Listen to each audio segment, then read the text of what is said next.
Halo semuanya, pernah nggak sih niatnya cuma mau lihat jam di HP, tiba-tiba sejam lewat gitu aja? Nah, di bahasan kali ini kita akan bongkar kenapa itu bisa terjadi dan gimana caranya kita bisa ngambil alih kendali lagi. Coba deh, jujur sama diri sendiri. Hari ini udah berapa jam kamu pegang HP? 2 jam? 3? Atau jangan-jangan lebih? Seringkali kita bahkan nggak sadar seberapa banyak waktu berharga kita yang kesedot ke layar kecil ini. Oke, kita mulai dari dasarnya dulu ya, ngenalin kebiasaan itu sendiri. Kita sebut aja ini scroll tanpa akhir. Ini tuh udah kayak gerakan refleks yang seringnya kita bahkan nggak sadar lagi pas lagi ngelakuinnya. Kamu pasti tahu banget momen kayak gini. Mungkin niat awalnya cuma mau cek cuaca ya kan?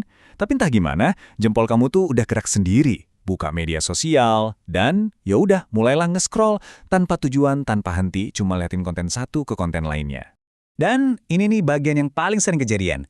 Kamu tiba-tiba sadar, ngangkat kepala, dan nyadar kalau waktu yang harusnya bisa buat hal lain, hilang gitu aja. Rasanya kayak baru 5 menit, padahal udah sejam. Familiar banget kan?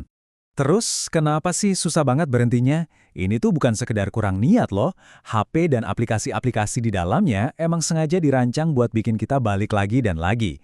Ada sainsnya, ada psikologinya, dan semuanya berawal dari otak kita dan gimana cara dia ngerespon notifikasi.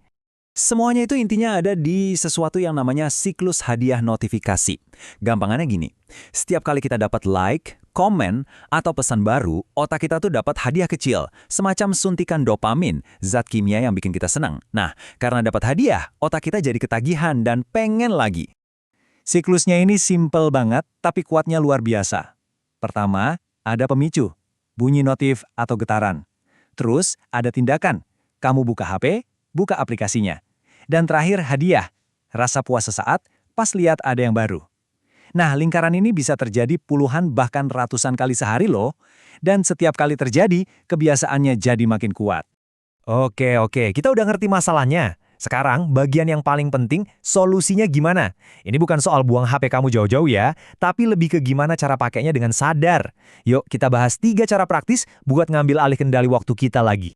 Ada 3 langkah praktis yang bisa kamu mulai hari ini juga. Pertama, lawan teknologi pakai teknologi juga. Atur batas waktu di aplikasi-aplikasi favoritmu. Kedua, bikin zona bebas HP. Misalnya pas lagi makan atau sejam sebelum tidur. Ini penting banget. Dan ketiga, ini yang paling krusial. Ganti waktu scroll kamu sama sesuatu yang beneran nyata dan bikin puas. Baca buku kek, jalan-jalan, atau ngelakuin hobi apapun yang kamu suka.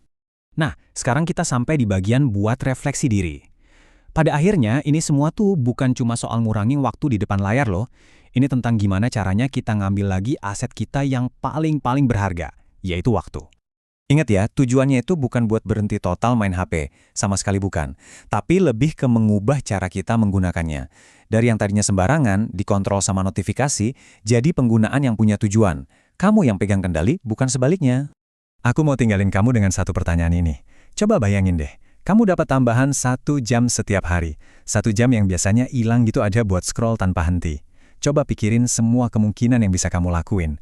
Apa yang bakal kamu ciptakan, pelajari, atau alami dengan waktu berharga itu.